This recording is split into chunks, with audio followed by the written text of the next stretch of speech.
जींद उपचुनाव के परिणाम के बाद दिग्विजय चौटाला ने पार्टी कार्यालय में कार्यकर्ताओं को संबोधित किया। इस दौरान उन्होंने कहा कि किसी भी मुकाबले की हार और जीत दो ही पहलू होते हैं। उन्होंने कहा कि इस चुनाव परिणाम ने बेगैरत लोगों की जुबान पर ताले लगाने का काम किया है। उन्होंने कहा कि बेशक विधानसभा के बाहर से ही सही वे जींद की जनता की आवाज उठाते रहेंगे।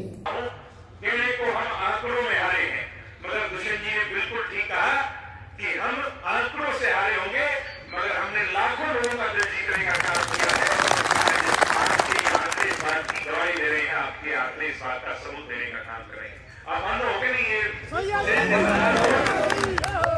33,000 वोट जहां आपने लिए, वही आज मुझे इस बात का सुकून है कि हमने उन बेगैरत लोगों की जबान पर ताले लगा दिए जो तरह तरह के हमें नाम दिया करते, जो कहा करते थे और जो हमारे पे प्रश्न चिन्ह उठाया करते थे, जिनकी खुद की दुकान तो खाली थी मगर हमारी दुकान की तरफ पूरी देर से लेकर करते थे।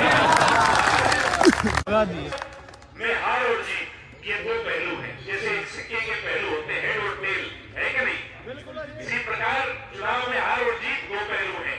हमें उम्मीद थी कि हमें 40,000 के आसपास वोट मिलेगा, ये ठीक है नहीं? हमें मिला कि नहीं? 38,000 वोट मिला, 40 से 2,000 कम है। उसका हम आकलन करेंगे कि हमें क्यों 2,000 कम मिली।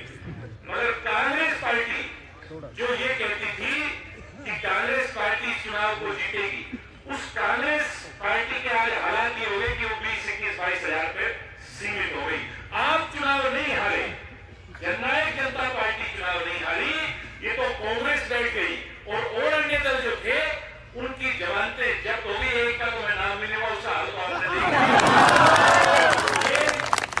भारतीय जनता पार्टी नहीं जीती और वो जो बी टीम थी सैनी साहब वाली, वो भी न्यू की न्यू सारी वोट बीजेपी में जाली कि नहीं जाली? ये जो है, मगर ये जो बीजेपी की 15,000, 12,000, 11,000 पर्ची पड़ी है, ये आपकी पर्ची नहीं उड़ गई।